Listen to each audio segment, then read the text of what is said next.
Son las 9:35 cuando, cuando se abre el micrófono, abruptamente cesan las conversaciones en el estudio y nos disponemos a pasar al segundo tema.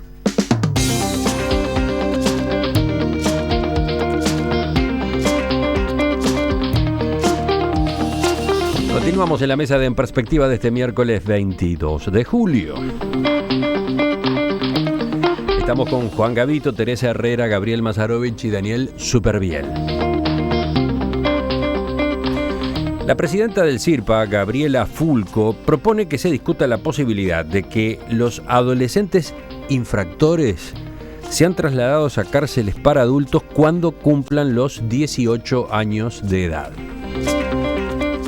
Fulco dijo al diario El Observador que actualmente 1 de cada 4 internados en centros de reclusión para menores tiene más de 18 años. Explicó que muchos adolescentes que cometen delitos graves con 17 años de edad se mantienen varios años en esos centros, con lo que de hecho terminan convirtiéndose en líderes y distorsionando al resto de los internados. Por eso, señaló, conviene observar los sistemas que se aplican en otros países. Como ser una franja etaria entre los 18 y los 25 años, que tiene un régimen propio bajo otro tipo de sistema, que no son, un ejemplo es el de Costa Rica, por ejemplo, a otros que han determinado que cumplidos los 18 años pasan a los sistemas adultos, donde ya hay otros jóvenes de 18 años, que en la mayoría de los sistemas hoy en día, como evoluciona la criminalidad, hay una franja importante. A otros que tienen situaciones parecidas a la nuestra. Por lo tanto, esto va a ser parte de un largo análisis y debate. Fulco, que durante el gobierno anterior fue asesora del ministro del Interior, Eduardo Bonomi, en temas penitenciarios, recordó una posibilidad. Dijo que actualmente el módulo 11 del COMCAR tiene presos primarios, la mayoría con edades entre los 18 y 20 años, que han cometido diversos delitos luego de haber cumplido justamente la mayoría de edad. ¿Podría ser ese un lugar para los adolescentes que tuvieran que salir de dependencias del CIRPA? Teresa, ¿tú tenías especial interés en tocar este tema? Sí, realmente, porque bueno, a mí me ha tocado desde fines de la década del 80, mi primer libro, que se llamó Los hijos de los otros, me hizo ir a la Colonia Berro, ya existía en aquel momento, y bueno, y durante muchos años después no pude visitar, o era casi persona prohibida lo que en aquel momento era el INAME, el Instituto del Niño, etcétera, por las críticas, porque yo dije que había que sembrar sal y que no volviera a crecer la hierba. Y bueno, y realmente hace pocos años, hace un par de años, algo más de un par de años, me tocó volver a hacer otra investigación donde tuve nuevamente dentro. Y bueno, y no solo las condiciones no mejoraron, sino que empeoraron. Yo he visto lo que denunció hace muy poco la comisión que vino de Naciones Unidas: adolescentes engrillados en los pies y en las manos, empastillados, dopados, gurises de todas las edades, y realmente sigue siendo la situación igual, con una organización sindical muy fuerte y muy compleja, que yo creo que algún día tenemos que hablar del tema de los funcionarios del INAU, y en específico de los del CIRPA y los que están con los adolescentes infractores, porque todos los que trabajamos en esto sabemos perfectamente que hay mucha gente que se ha tenido que ir como funcionario por presiones y por una serie de cosas. Entonces, ese es el contexto. Voy a terminar con una sola frase que puede sonar rara, pero en realidad, si los sacan y los mandan a alguna de las cárceles modelo que hay, donde pueden hacer cosas, trabajar, estudiar, etcétera, creo que va a ser hasta mejor. Sí, yo evidentemente acá hay que estudiar mucho para poder decir algo con sustento. Yo solamente quiero ver la otra cara. Lamentablemente participé indirectamente de un delito con 2 jóvenes, o sea, me asaltaron a mi suegro y a mí con 2 revólveres, a mi suegro uno en la cabeza y otro en la parte de abajo, y la sensación que tuve en ese momento era que los chicos que estaban asaltando, o sea, ya estaban muertos, por más que estaban vivos, o sea, por la mirada de los ojos, por la violencia, por una billetera con 2.000, 2.500 pesos, o sea. Entonces, cuando veo a Gabriela Fulco, porque la he seguido como escucha, la he entrevistado, creo que es una tipa, o sea, todas las veces que la he escuchado acá, muy preparada para estos temas, hablar en el 2015 que está todo mal, cuando se habló en el 2012, en el 2011, en el 2009, 2007, 2006, 2003, 2002, 2001, digo, otra vez refundar este tema. ¿Por qué como sociedad no podemos encauzar este tema?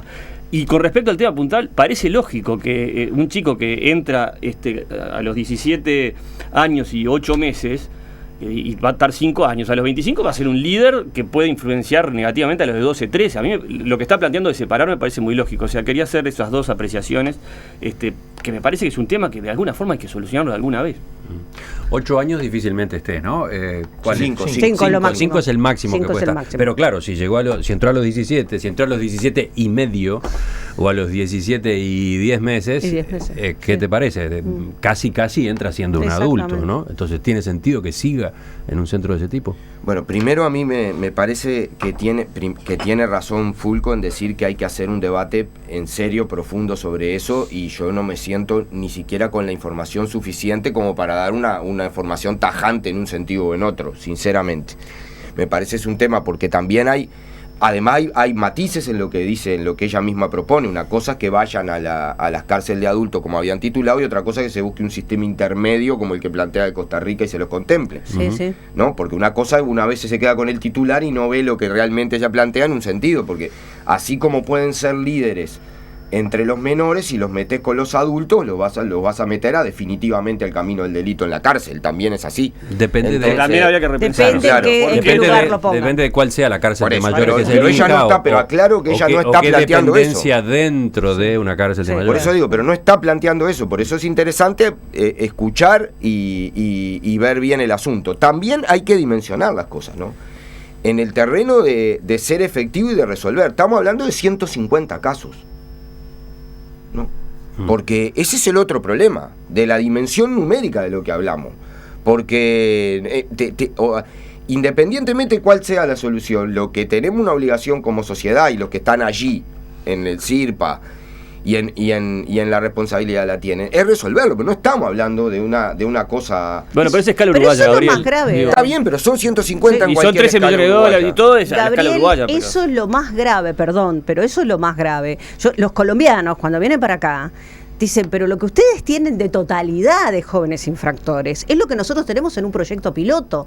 ¿Cómo puede ser que no lo puedan resolver? Bueno, y ese es el tema, ¿no? Son 150, pero son un problema permanente. Son un problema permanente. Con más razón me parece bien que se abra esa discusión para hallar soluciones definitivas a este asunto, ¿no?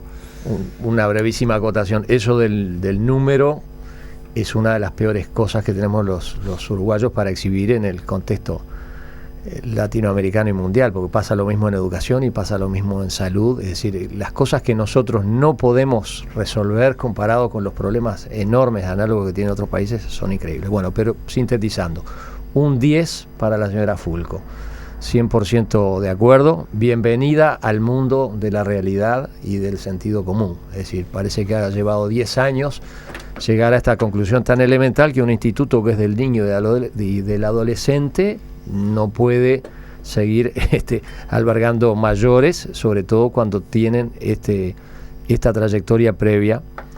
Y en segundo lugar, la propia creación del CIRPA en su momento tuvo por justificación decir, el INAU no son esos 150 infractores pesados, el INAU es otra cosa. Bueno, habrá que crear para ellos las condiciones de rehabilitación, pero claramente no pueden seguir interfiriendo con la efectiva rehabilitación de los que realmente están a cuidado del INAU. O sea que creo que dejemos el tema de los debates y las discusiones, por favor, hay que actuar.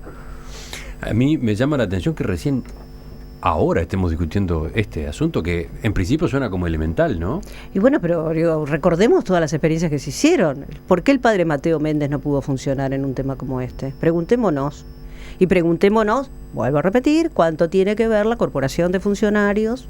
El sindicato, para que, claro, totalmente. CNT, COFE. Exactamente. ¿Cuánto tiene que ver en el fracaso del padre Mateo Méndez? No fueron los chiquilines los que lo hicieron fracasar a Mateo. Entonces digo, me parece que si no nos sinceramos en eso, si no pensamos realmente cómo podemos funcionar en un sistema que realmente rehabilite a los gurises, porque es imposible pensar que se van a rehabilitar en las condiciones de reclusión que tienen en este momento.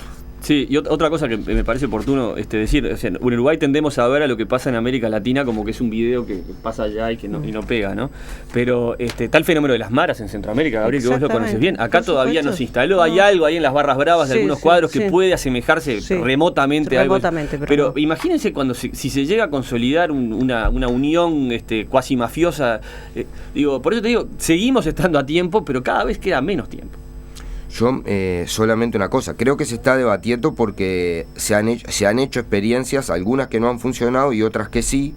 El CIRPA se está armando y yo creo que está bien discutir todos los actores. Yo no creo que sea bueno cargarle la tinta solo a los trabajadores. He participado con trabajadores del INAU en el programa de egreso del INAU, que también lo hizo el INAU, con 400 jóvenes, algunos con delitos pesados, que pasaron a trabajar, ninguno ha reincidido, y eso se hizo con los sindicatos. Perdón, Entonces, yo no le estoy cargando las tintas solo a los sindicatos y hay trabajadores del INAU y trabajadoras de los cuales me saco el sombrero.